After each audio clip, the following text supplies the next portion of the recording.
Good morning, or whenever you happen to be watching this. This is Brun and G recording for the topic my special reaction to The Return of Harmony. And here's an intro theme which I couldn't resist doing. Yo, hey, yo. Yo, hey, yo. Home barre. Yo, hey, ra. Yo, room running G. Yo, hey, yo. Home barre. Yo, hey, ra. Yo, room running G. Yo, hey, ra. Yo, room running G. If you can guess where that came from, I'll give you a cookie. This will not be yet another review of Return of Harmony, which is one of the most popular episodes of MLP. I will be giving it a fairly thorough analysis, and it will also contain something a bit special, so you'll want to look out for that. Now, with its popularity, there are some people who aren't quite as fond of it, although they may never have liked any of the season premieres in general, pointing to the fact that they don't follow the usual format of the show. Now I'm going to explain why I believe that this episode, Return of Harmony, is objectively good and objectively of high quality, regardless of whether any person actually likes it or not. It is objectively good. Now, that is a bold, controversial statement to make. Most things in life are very subjective, and surely even more so when it comes to art and literature. I remember a BBC competition from a while back where entrants had to finish a short story that was started by a famous author, and one participant wrote the phrase, "and that's how it came about," in a roundabout sort of way, that I was laid by an archangel, and the judges weren't too fond of that. But she got through to the finals and she met the author, and she explained that yes, everything is subjective, so you will find someone who likes laid. As critics and as storytellers, maybe fanfiction writers, we should be asking ourselves what makes a story good at the end of the day, what makes it good, or what makes it excellent even. What are the fundamental components that separate a good story from a bad one? And if we aren't asking ourselves that question, then we really should be. Now, tuning into the subject of our subjective tastes in music, researchers have calculated the total number of melodies, or harmonies, that can be produced from the octave with standard beats and measures, and it is an absolutely astronomical figure. Not as large as the total number of sound that can be expressed in a small digital recording. That's every possible sound, not just musical notes, but the figure is pretty large. There's 250 years worth of possible melodies that could be created, different ones. And yet humans gravitate towards the same set of songs. There's certain notes and arrangements that draw us in again and again. We seem to prefer a limited repetitive set of the almost infinitely possible musical arrangements that we could listen to and could please us. And this has been amply demonstrated by the perhaps infamous four-chord song by Axis of Awesome, and if you haven't heard that, then I suggest that you check that out because it's really quite fascinating. It's about 60 pop songs given the same four chords, the same backing core arrangement. To make this relevant to the discussion of literature and TV shows, we come to Joseph Campbell's The Hero with a Thousand Faces. In a nutshell, he's called The Hero with a Thousand Faces because we have been reading about and watching the same hero for thousands of generations, who wears different masks and takes on different names and plays a different role, but is essentially the same hero over and over again. If, as evidence suggests, we seem to like the same similar types of music and practically exactly the same kind of hero, then maybe in reality we like to hear the same kind of story retold over and over again. It's a little depressing notion for people who pride themselves on uniqueness, creativity, and highbrow entertainment, whatever the hell that means. But it does make the story writer's job easier, and it would leave them with even less of an excuse for screwing things up if a story goes wrong. Or it could be crap, I'm not going to push the argument. But this story is, for reference, the classic myth and the hero's journey. There are certain specific actions that take place in the mythic format known as motifs, and there are also specific mythological characters. There's a peculiar power to these motifs and characters. They resonate with us and impact us at a deep level. This is because they symbolize experiences that may be universal to the race of man. It is known, for example, that there is a recognizable version, or you can find a recognizable version of Jack and the Beanstalk, that story, told in every culture across the earth. This isn't a matter of appealing to the lowest common denominator that normally results in trash TV and trash everything else. This is about speaking to universal experiences. Everyone has to struggle with growing up, finding their manhood or womanhood, and finding out their identity. And this is symbolized by the hero entering the mythological woods and the trials that await there. A recurring mythological character is that of the wise old man giving advice. It can be a man or a woman, but they have to be old. Age equals experience and wisdom, as far as our unconscious response is concerned. So these mythological symbols and motifs have an impact across the whole of the species and are, as far as psychology goes, objective. In case you hadn't guessed by now, I'm contending that The Return of Harmony is so good, very good and deservedly so, because it incorporates more than usual of mythological motifs and elements. Every story has to follow the format to a degree. If you don't include at least one mythic element, then you don't have a story, period. The more elements that are included, however, the more powerful and more impact the story will have. A caveat has to be made here that you cannot simply use the mythic format as a spreadsheet, bang something out and have an instant bestseller on your hands. You see this done with mythic rip-off TV, examples such as Xena the Warrior Princess and the ilk. These shows are a good dose of fun, for sure, but you have cardboard heroes who are emotionally armor-plated, and the result is the story cannot be deeply moving. You can also successfully incorporate all the mythic elements and screw up other things, such as pacing, having wooden dialogue, obvious plot logic holes, and so on and so forth. But enough preamble, let's scrutinize The Return of Harmony. Now I'll be addressing some of the criticisms that have been made of the episode. It's not a slice of life is possibly a valid objection, but I have to tell you, this is the episode that bronified me back in the day. Now I did learn beforehand that John Delancey was providing the voice, so was I a little bowled over and a little starstruck, and I was going to check it out no matter what? Yes, of course. However, he's not the scriptwriter, and simply incorporating his amazing voice talents does not a 5-star episode make. Would that it were so. But yes, I'd seen 15 MLP episodes, and I thought, well, you know, it's decent, it's okay, but this is the one that made me turn hardcore. So let's begin with the trickster god himself, Discord. To start with, he is filling the role of the trickster. This is a mythological character. The trickster may not necessarily be a god, but he is unpredictable. He's a joker, you don't know where he's going to go. So if any of you are wondering why Discord is so popular and why people are fascinated with him, he is stepping into the shadow of a character that has been fascinating people for millennia.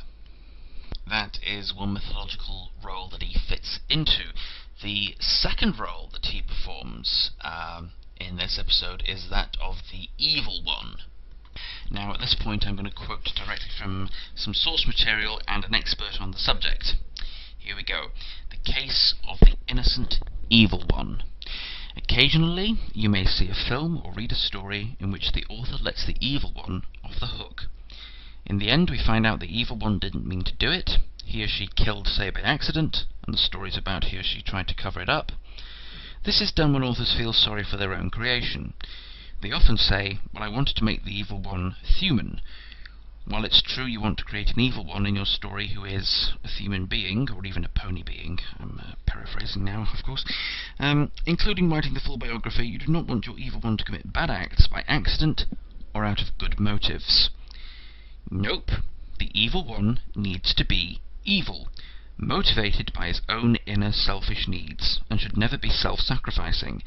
Not if you're attempting to write a myth-based story. The myth-based story requires the evil one to be evil. The reason for this is simple enough.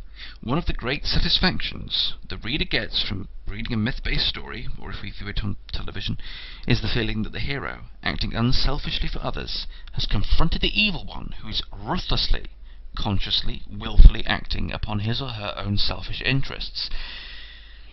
The point is that at a very deep level, the reader of a story, or the viewer of a film, is greatly moved by the nobility of the attempt of the hero to defeat the evil one. To discover in the end that the evil one is not actually evil, and is really something of a hero in disguise, is a terrible letdown for the reader or viewer.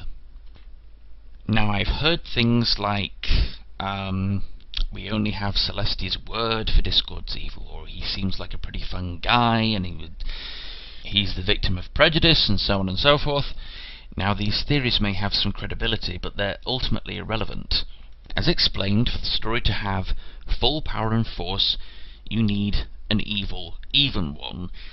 And even though it's playful, and even though you can say, hey, he just wanted to have fun, he is having his fun at the expense of everyone else. He is selfish. He fulfills the requirements of the evil one. Now, does a future episode, Keep Calm and Flutter On, suggest that Discord was never all that bad to begin with, in some instances, and basically is a sort of a put-upon good guy? Some parts of it do, and that is why Keep Calm and Flutter On sucks. That episode, not this one, because it retrocrons a completely perfect Return of Harmony evil one versus heroes setup. Now, again, while I wouldn't at all rule out Discord switching sides, being on the side of the heroes, because of his trickster nature, they can change like that. That episode was botched, basically. Still, pushing that off into the far future, and maybe pretending it never happened, Return of Harmony still stands head and shoulders above any of the other season premieres. I think this is because it includes many other mythological motifs, far more so than the other season premieres, and of course far more so than a regular episode. One particular mythological motif is the use of magic against the hero. We certainly have a lot of that. Another motif, and a little more specific, is the hero will be enchanted, and or will have a change of consciousness, or a personality change. This is a motif, and it's definitely used in Return of Harmony. I don't need to explain why that happens. Now, let's look at some of the most powerful mythic symbols there are, and yes, they are both present in this story. First is death and rebirth, which need not be literal. It can be the symbolic death and rebirth of the hero. When Twilight gives up on her friends, when she gives up on her mission and she turns grey, that is the symbolic death. She hasn't just quit, it's physically changed her. When her determination is reawakened, that is the symbolic rebirth.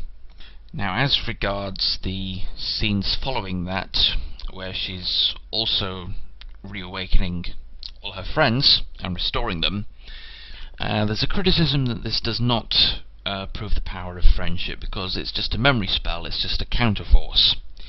Right, but the thing is, it's called a memory spell, not a restore personality spell, what it's doing is restoring memories of the happy times and the friendships and the bonds that existed between the heroes, all of the good fun times they had where they were being themselves, scant though they were with only one season behind the episode at this point.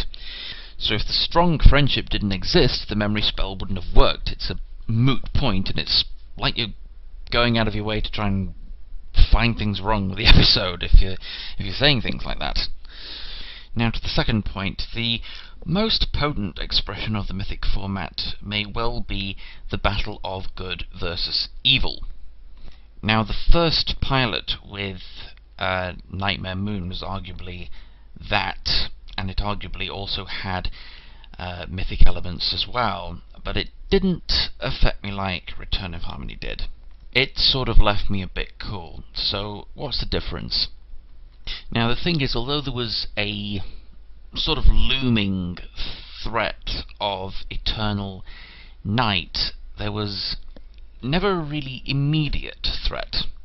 And Nightmare Moon was sort of travelling around as a mist and challenging the ponies, and they were just beating her challenges with ease. And also, I'd only just seen all of these ponies like one episode ago, and I wasn't that much invested in what happened to them. Return of Harmony is a bit different. I've got to know all these girls, and Discord is a much more immediate threat. Much more in your face, as it were. Now, this is going to sound a bit horrible, but if you want an audience to bond with the character, then you have to make the character suffer. What the writer's goal is for the audience to have empathy with the characters, but the word empathy, the roots of that is the word pathos, which actually means pain. So you want them feeling the pain of the characters. That's kind of the doorway in how to make them bond and feel for the character. It's a bit horrible, but it's true. That's how it works, unfortunately. In this episode, the ponies were not trumping the challenges, and I would say they did suffer. There was the mind controlling and the destruction of the friendship and all of that. So yeah, Return of Harmony has all of these things and all of these in all of the right places for the most part, and it even has the heroes in a labyrinth looking for the Golden Fleece. Elements of Harmony. Well, that is not actually a motive, but it is a pretty huge mythic callback. Now, as I've said, you can get the myth parts right and still screw up other elements of the story, but this one really doesn't have that many problems, unless you're looking for them. The only thing I can say about it that really sticks out is Twilight Sparkle, who is normally a very intelligent, very clever pony, is a bit dumb in this. I mean, her friends come up to her, they're coloured grey, and the honest one lies. And she doesn't realise that magic's being used on them. Maybe she left her good brain in the jar by the side of her bed that morning. As for near the end, Discord just kind of stands there and lets himself get blasted. Well, his turn to have a dirt moment, but it just seems to be like typical villain arrogance. He thinks that, they're still under his control and they're still scrapping and the elements will be depowered, basically, so he just stands there. And the alternative is he escapes and we have a season-long arc trying to deal with him, which is, I'm not sure where that's where we want to take it. Anyway, nothing's perfect, as the saying goes, and this is basically extremely good and deserving of the fandom's adoration.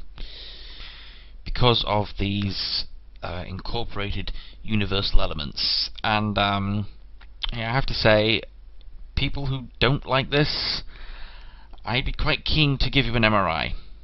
No, I'm genuinely baffled as to why you'd go so far as to hate it. I mean, because these are time-tested universal elements that have a universal reaction across the species. Maybe it's a very unique, individual and personal reaction to you. Although I do appreciate that A, it's not slice of life, and B, Twilight was rather stupid in this episode. Now, as far as my own unique reaction goes, well, I've not had what I'd call a smooth ride through life, and I've had a lot of difficulties and trauma and drama with so-called friends. When Discord attacked their friendship and split them up, and it's like he's attacking the soul of Equestria there. But when he did that, it really struck a chord with me. It spoke to me, it affected me in a personal way. Now, I mean, you might laugh at this, you might think I'm crazy, but when Twilight stomped a hoof on the ground and says, friendship may not always be easy, but it sure is a thing worth fighting for, or worse to that effect, I cried. I actually cried. I was so emotional at that point. So it was an emotional journey for me. Damn, I'm actually getting a lump in my throat talking about this. So even though I have a blanket ban on Pony right now, and I won't see anything that's related to that, I refuse to dislike the episode. I refuse. Whatever arguments or issues you may have against it, I absolutely refuse. It is the last bastion of quality and good storytelling and good season premieres that we have now that the show seems to be going to pot. But feel free to comment on this. Let me know your thoughts. This one was pretty deep and analytical. This has been Brennan G speaking, and I wish you a good day or night.